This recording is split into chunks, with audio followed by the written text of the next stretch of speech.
Hey hello friends, welcome back to the Nifty सेंसे YouTube channel दोस्तों। और मैं लेके आ चुका हूँ आप सभी लोगों के लिए एक और नया बेहतरीन वीडियो दुनिया के सबसे बेहतरीन मार्केट इंडियन स्टॉक मार्केट में दोस्तों। जी हाँ, जब जब मैं ये दोस्तों लाइन बोलता हूँ दुनिया के सबसे बेहतरीन मार्केट के बारे में, वो भी इंडिया का मार्केट, तो आप सभी लोग निराश हो जाते होंगे और आप सभी लोग जो है पूरे के पूरे डीमोटिवेटेड हो जाते होंगे जस्ट ये लाइन सुन करके दोस्तों। तो बहुत दिनों के बाद दोस्तों हमें आज मौका मिला है वीडियो डालने का दोस्तों यूट्यूब पे, और अपना पोर्टफोलियो आप लोगों के सामने दिखाने का। काफ़ी सारे सब्सक्राइबर्स जो हैं हमारे वेट कर रहे थे वीडियो का, और बहुत दिनों बाद दोबारा से लेके आ चुके हैं वीडियो। और आज बहुत ज़्यादा स्पेशल है वीडियो, क्योंकि आज बहुत सारी बातें करेंगे इस वीडियो में। प्लस दोस्तों मार्केट का ओवरव्यू भी कोशिश करेंगे कैसे हम जान सकते हैं। और सबसे पहले तो मैं आप लोगों को वीडियो में शुरू में ही बता देना चाहता हूँ कि ये वीडियो कोई भी बाय और सेल रिकमेंडेशन नहीं है। आप मेरे बेसिस पे मेरे पोर्टफोलियो को देखते हुए अपने पोर्टफोलियो में कोई भी स्टॉक वगैरह बाय करने की कोशिश बिल्कुल ना करें। आप अपने बेसिस पर ही अपनी आइडियाज़ के बेसिस पे या फिर अपने कंसल्टेंट से बात करके, जो भी आपका इन्वेस्टिंग कंसल्टेंट हो उससे बात करके ही आप जो है कोई भी स्टॉक बाय या सेल करें दोस्तों। तो यहाँ पर दोस्तों सबसे इम्पॉर्टेंट चीज़ ये है कि निफ्टी जो है वो जो गिरे जा रहा है, और कब तक निफ्टी गिरेगा और क्या अब रह गया है मार्केट में। तो दोस्तों सभी लोग निराश हो हुए हैं, और 26,300 का हाई था निफ्टी का, और उस हाई से नीचे गिरते गिरते अभी आ चुका है 3,151 दोस्तों। तो ओवरऑल मार्केट देखें तो 10% जो है अपने ऑल टाइम हाई से गिर चुका है। और सबसे पहले तो आपको मैं ट्रेडिंग व्यू पे ही लेके चलता हूं दोस्तों, और क्यों आखिर मैं वीडियोस नहीं डाल रहा था उसके पीछे भी रीज़न्स हैं कुछ, वो भी मैं आपको बताने की कोशिश करूंगा। सबसे पहले तो दोस्तों ये रीज़न है कि जैसा कि आपको पता है सेबी गाइडलाइंस के थ्रू हम लोग आपको जो है जो रीसेंट वो है चार्ट फ्रेम वो नहीं दिखा सकते हैं, क्योंकि हम कोई सेबी रजिस्टर्ड पर्सन नहीं है। लेकिन सेबी रजिस्टर्ड पर्सन बनने के लिए भाई बहुत बड़ी फर्म और उसका फिर लाइसेंस लेना पड़ता है। That is not easy at all. और जैसा कि आपको पता है दोस्तों कि अगर आप ओवरऑल देखें तो कितनी गिरावट आ चुकी है मार्केट में, तो ये जो है दोस्तों यहाँ तक, जी हाँ, करीब करीब 12%, जी हाँ, ओवरऑल जो है 12% जो है गिर चुका है निफ्टी 50 इंडेक्स। और ये काफ़ी ज़्यादा गिरावट होती है, आपको खुद को भी पता है। ये इतने बड़े इंडाइसिस में सबसे ज़्यादा गिरावट मानी जाएगी। अभी जो रीसेंट लो इसने बना रखा है निफ्टी ने, वो दोस्तों है करीब करीब 17% नीचे, मतलब यहाँ से करीब 5% और नीचे है। अब अगर देखा जाए मंडे को, अगर स्पेकुलेशंस करें हम, और मंडे को भी मार्केट अगर गिरेगा, और अगर गिरता है तो अगर गैप डाउन ओपनिंग होती है तो भाई करीब करीब और 1% नीचे गिरेगा फिर, और ये गैप अप फिलिंग हो जाएगी यहाँ पर दोस्तों। तो ये चीज़ हो भी सकती है, बिल्कुल पॉसिबिलिटी है दोस्तों, क्योंकि अभी कोई भी रेजोल्यूशन नहीं हुआ है। ईरान और यूएस इज़राइल की जो वॉर हो रही है उसमें कोई भी रेजोल्यूशन अभी तक नहीं हुआ है। अगर आप देखें ध्यान से तो ये जो 200 डेज़ मूविंग एवरेज मैंने लगा रखा है, इससे जो है कितना नीचे आ चुका है, तो इससे तो भैया यहाँ पर करीब करीब 10% नीचे आ चुका है। अगर इसी को हम 300 डे मूविंग एवरेज बना दें इसको, और सेटिंग में चलते हैं, और 200 को हम यहाँ पर 300 बना देते हैं, ठीक है, ओके कर देते हैं। तो 300 डेज़ मूविंग एवरेज से कितना नीचे आ चुका है? 300 डेज़ मूविंग एवरेज से दोस्तों 7% नीचे आ चुका है। 2% और नीचे लेंगे अगर तो 10% हो जाएगा। तो मुझे तो नहीं लगता दोस्तों कि इससे ज़्यादा जो है यहाँ पर गिरने की कोई संभावना लग रही है, क्योंकि यहाँ पर भाई बहुत नीचे आ चुका है, और जब जब इतना नीचे आया है तब तब रिबाउंड जो है बहुत तगड़ा आया है मार्केट में। और जितने भी स्टॉक्स हैं वो बहुत ज़्यादा गिर चुके हैं, यह आप सभी को पता है। अगर हम आपको अपना पोर्टफोलियो ही दिखाएं तो यहाँ पर पोर्टफोलियो देखिए दोस्तों, जो पोर्टफोलियो हमारा 4% या 5% माइनस में था दोस्तों जब मार्केट गिर रहा था, उसमें बता रहा हूँ मैं, मतलब कि करीब करीब 25,900 के करीब था। उसके बाद दोस्तों यहाँ पर जो गिरावट आई है, बहुत ज़बरदस्त गिरावट आई है। एक एक दिन में दोस्तों यहाँ पर देख सकते हो कितना गिर रहा है। और ये फ्राइडे का रिटर्न है दोस्तों, 2.88% गिर गया दोस्तों सीधा मार्केट। और यहाँ पर जो स्टॉक्स हैं आप खुद देख सकते हो कितने ज़्यादा गिरे हैं, कितनी ज़्यादा गिरावट आई है। सबसे ज़्यादा जो गिरावट आई दोस्तों वो इरकॉन इंटरनेशनल में आई फ्राइडे के दिन, 4.64% गिर गया। यूनियन बैंक ऑफ इंडिया 4.51% गिर गया। और उसके बाद Anant Raj, Cochin shipyard, Tata motors commercial vehicle, JBM auto दोस्तों, टाटा मोटर्स पैसेंजर व्हीकल तो बिल्कुल धज्जियाँ उड़ चुकी हैं। बजाज ऑटो भी भाई बहुत ज़्यादा गिर चुका है, 9000 के नीचे आ चुका है, 10,000 छू करके जो स्टॉक आया हो और वो 9000 के नीचे आ चुका है दोस्तों। तो बहुत ज़्यादा गिरावट आ रही है। BSE भी दोस्तों 1.88% गिर गया, जो कि बहुत ही कम गिरता है BSE, इतना गिर गया दोस्तों। उसके बाद TCS वगैरह तो गिर ही रहे हैं दोस्तों, इन्फोसिस, TCS, एशियन पेंट्स भी दोस्तों गिरावट में है। कोलगेट पामोलिव बहुत ज़्यादा गिर रहा है भाई, हर दिन गिर रहा है लगभग, तो हो सकता है मंडे को दोस्तों और गिरे। ITC दोस्तों यहाँ पर आप देख रहे होगे, तो यहाँ पर हम आपको थोड़ा बहुत लेके चलते हैं, अपने पोर्टफोलियो का भी ओवरव्यू दे देते हैं कि कितनी क्वांटिटी हमने बाय कर ली है और क्या एनालिसिस है, चलिए आपको बता देते हैं। जैसा कि आपको पता है कि हमारा जो एम है वो 1 CR का पोर्टफोलियो बनाने का एम है दोस्तों, लेकिन ये 1 CR का पोर्टफोलियो अब पता नहीं दोस्तों कैसे बनेगा, लेकिन हम अपनी तरफ से पूरे ट्राई कर रहे हैं, अपना 100% दे रहे हैं और कन्विक्शन के साथ दोस्तों आगे बढ़ रहे हैं। तो यहाँ पर जो इन्वेस्टेड वैल्यू है दोस्तों हमारी पहुँच चुकी है 3.85 लाख। जी हाँ दोस्तों, 3.85 लाख यहाँ पर इन्वेस्टेड वैल्यू पहुँच चुकी है। हमने स्टार्ट करा था 3 लाख से, मतलब वीडियोस जब से मैं डाल रहा हूँ तब से मैंने 3 लाख से स्टार्ट करा था, तो अभी हम 3.85 लाख पे हम पहुँच चुके हैं। करंट वैल्यू जो पहुंच चुकी है वो 3.36 पहुंच चुकी है। गिरावट के बाद एक दिन में 10-10 हज़ार रुपये का दोस्तों यहाँ लॉस हो रहा है। करीब 50,000 जो है हम टोटल लॉस में पहुंच चुके हैं दोस्तों। 48,000 यहाँ पे लॉस दिखा रहा है अभी राइट नाउ। और ITC मतलब अब अगर हम ओवरऑल देखें तो कितना परसेंटेज लॉस में है, तो 12.55% जो है यहाँ पर ओवरऑल मार्केट जो है पोर्टफोलियो लॉस में हमारा हो चुका है। बाकी बात कर लेते हैं दोस्तों यहाँ पर न्यू जो हमने स्टॉक्स बाय करे। उससे पहले दोस्तों एक और चीज़ आपको बताना चाहूँगा कि मैंने जो है FNO में ट्रेड करा था।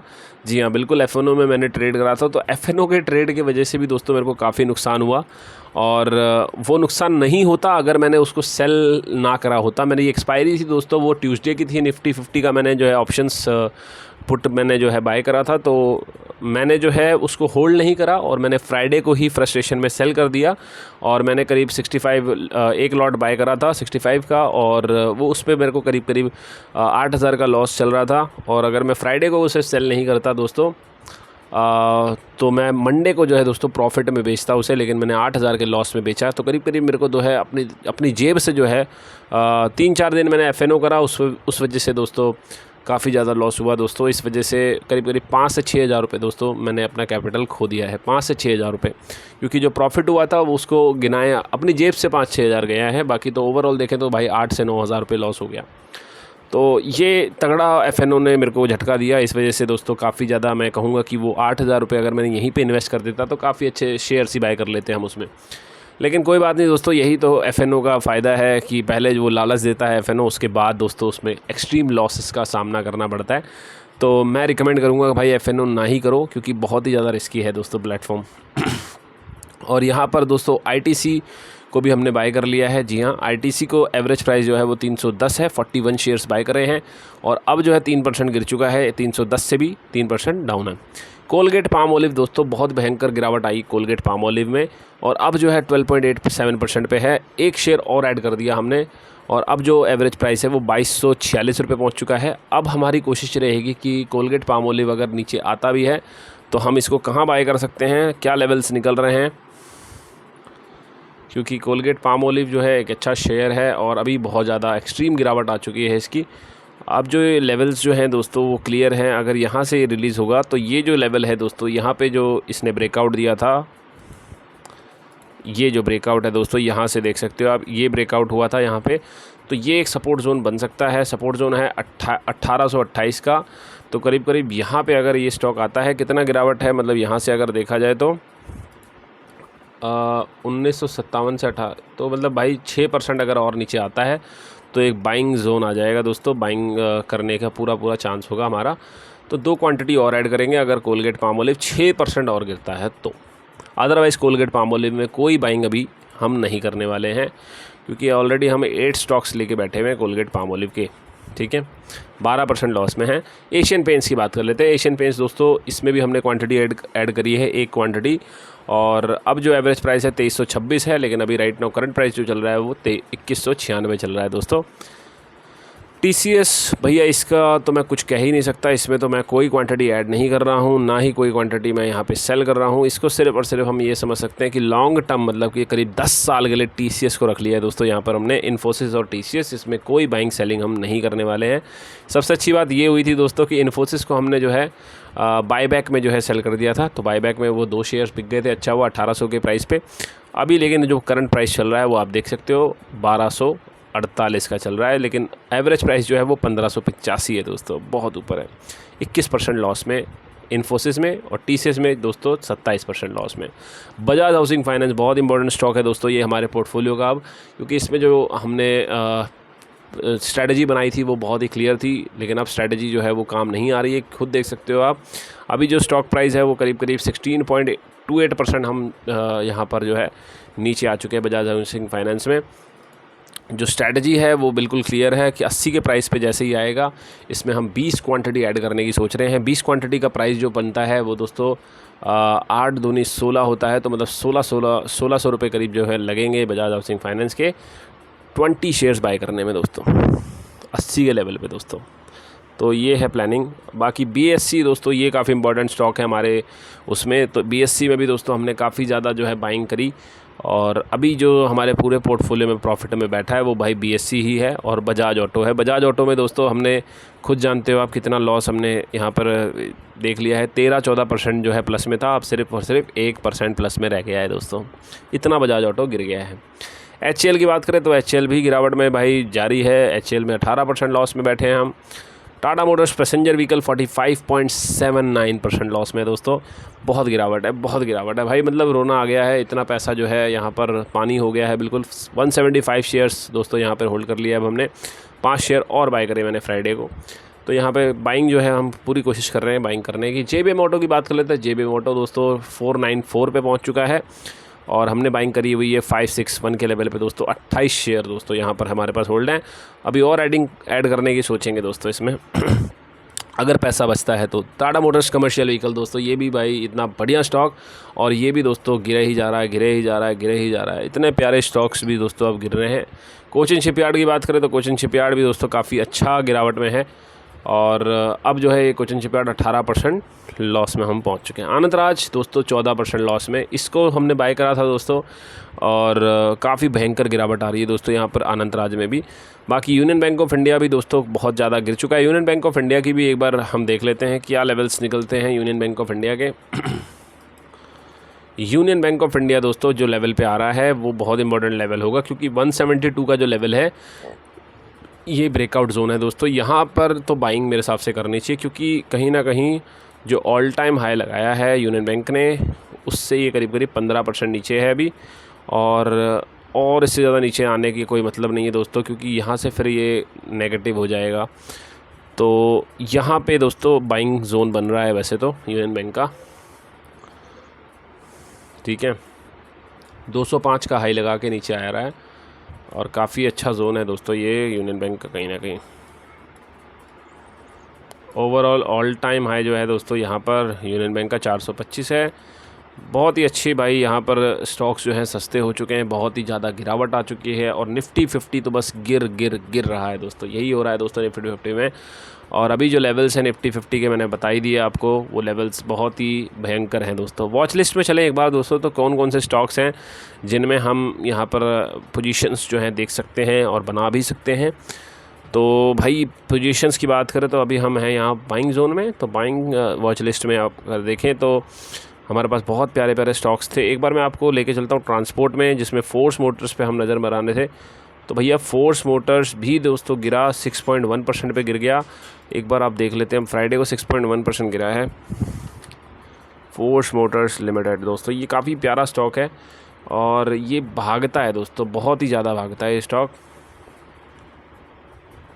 एक बार इसको जूम कर देता हूँ, तो ये कहीं ना कहीं बहुत ही ज़्यादा गिरावट आ रही है दोस्तों, भयंकर गिरावट आ रही है फोर्स मोटर्स दोस्तों। यहाँ पे जो फोर्स मोटर्स के लेवल जो निकल रहे हैं वो ये लेवल है 19,000 दोस्तों। हम जो पोजीशन बनाएंगे वो 19,000 के लेवल पे लग रही है, क्योंकि यहाँ पे जो गिरावट है वो कितनी आ चुकी है ऑल टाइम हाई से, ऑल टाइम हाई से दोस्तों 23% नीचे है, और जैसे ही अगर 19,000 छूएगा तो 30% करीब नीचे हो जाएगा। 28% पोजीशन बनाने का बेस्ट लेवल बन सकता है दोस्तों तब फोर्स मोटर्स में। तो देखते हैं अभी कितना है। और बाकी दोस्तों जो ये इसकी 300 डेज़ मूविंग एवरेज है दोस्तों, वो तो काफ़ी नीचे है, 44% नीचे है अभी तो फोर्स मोटर्स एक अच्छी कंपनी भी है दोस्तों, लेकिन बहुत तेज़ी से भाग रही है। तो पोजीशन उसी हिसाब से देखेंगे, हम बनाने की कोशिश करेंगे दोस्तों। अशोक लीलैंड दोस्तों, ये स्टॉक भी दोस्तों 170 पे आ चुका है। एक बार नज़र बना लेते हैं अशोक लीलैंड पे कितना नीचे गिरा गया है भाई। कंपनी बहुत अच्छी है, और कितना नीचे है वो भी देख लेते हैं। ऑल टाइम हाई दोस्तों 215 का बनाया, और 215 के बाद 20% नीचे है। तो इसको हम यहाँ पे बाय करने का बिल्कुल भी रिकमेंड नहीं कर सकते यार, ना ही हम बाय कर सकते हैं। और जो हम इसको भाई 300 डेज़ मूविंग एवरेज जैसे छुएगा तभी हम इसको बाय करने की कोशिश करेंगे। बाकी जेबीएम ऑटो दोस्तों भाई बहुत रुला रहा है ये भी स्टॉक, देखते हैं कितना रुलाएगा। और स्टॉक्स दोस्तों बिल्कुल पूरी तरीके से क्रैश है इस समय।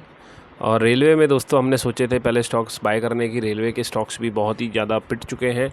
97 पे तो IRFC खड़ा हुआ है दोस्तों, बहुत ज़्यादा नीचे हो चुका है। जो कि रेल विकास निगम दोस्तों 271 पे खड़ा है। RVNL, जुपिटर वैगन्स ये भी बहुत गिरा है। इरकॉन इंटरनेशनल तो भाई गिर ही रहा है, बस क्या ही हो रहा है मेरे को तो समझ नहीं आ रहा है।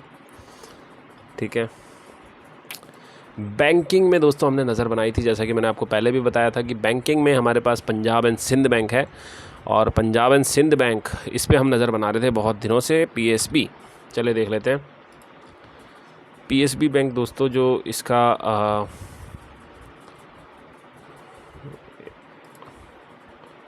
अगर मैं आपको दिखाऊं PSB बैंक का, तो ये प्राइस जो है अभी राइट नाउ जो प्राइस चल रहा है, ये प्राइस इसका 2023 में मार्च में था दोस्तों, इसी प्राइस पे था ये।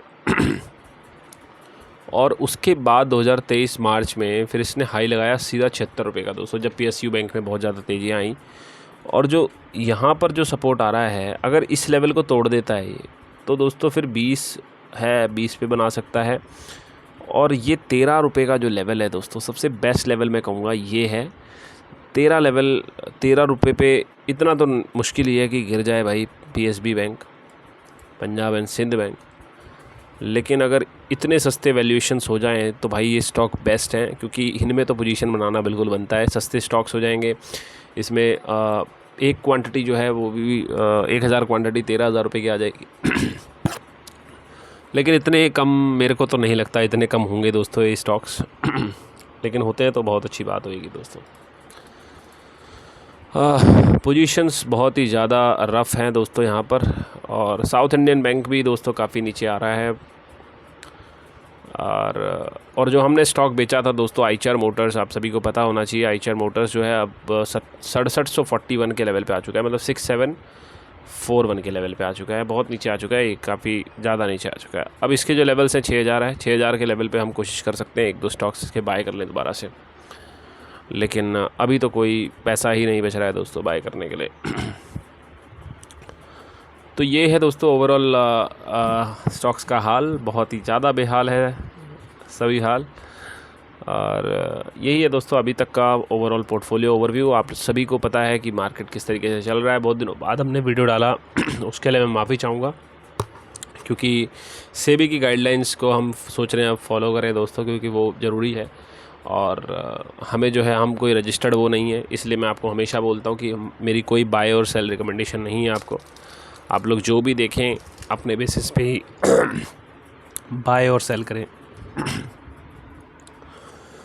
तो बस दोस्तों मैं मिलूँगा आपसे एक और नए वीडियो के साथ, तब तक के लिए बाय बाय गाइस, जय Hind, Vande Mataram, keep loving, keep